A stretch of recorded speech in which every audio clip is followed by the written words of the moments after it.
कह रहे 45.5%। तो ये माना जा सकता है कि आज भी इस परिस्थिति में भी जब हर तरीके के पुलिस का, इलेक्शन कमीशन का इस्तेमाल हुआ, हर तरीके के बाद भी लगभग आधी दिल्ली की आबादी वो है जो हमें वोट देके अपने घर में बैठी हुई है। तो उनका भी ध्यान रखना है।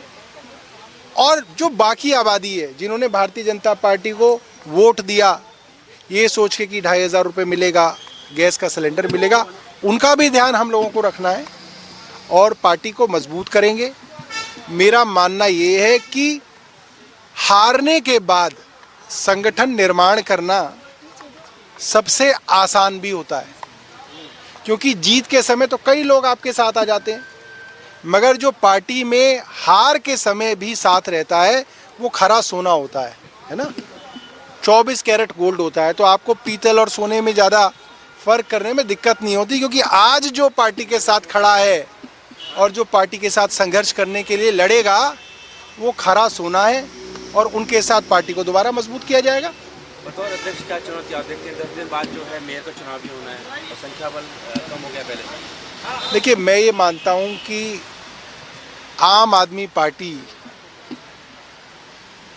का जो पूरा का पूरा कॉन्सेप्ट है इसको थोड़ा सा हमको चुनावों से अलग करके। तो सौरभ भारद्वाज को आपने सुना जो अपने वोट प्रतिशत को लेकर कह रहे हैं कि तमाम व्यवस्थाएं लगा दी गई, लेकिन उसके बावजूद भी आम आदमी पार्टी का वोट शेयर उनके साथ इंटैक्ट रहा है आने वाले वक्त में, और मजबूत हम होकर उभरेंगे। और यही बात की भी जा सकती है भास्कर, जब आप परिवर्तन कर रहे हैं, एक जिम्मेदारी पर आप सौरभ भारद्वाज को बैठा रहे हैं, तो यही बात उनकी तरफ से कही जाएंगी कि अभी हम हारे नहीं हैं, अभी हम मैदान में हैं और लड़ाई अपनी लड़ते रहेंगे।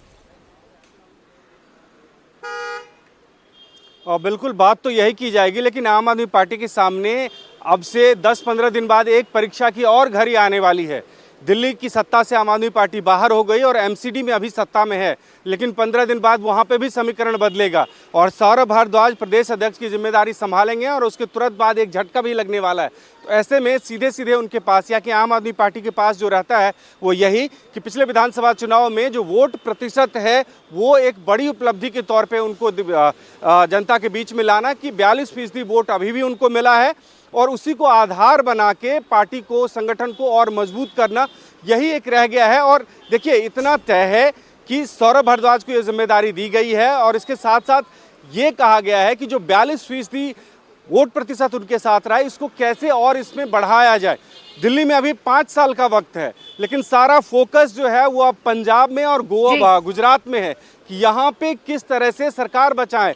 गुजरात में 2 नए प्रभारी लगा के वहां पे आगे की रणनीति बनाई जाएगी। आने वाली चुनौतियों को लेकर अपने संगठन को मजबूत अरविंद केजरीवाल भास्कर कर रहे हैं। शुक्रिया आपका हमारे साथ जुड़ने के लिए और तमाम जानकारी हमें देने के लिए।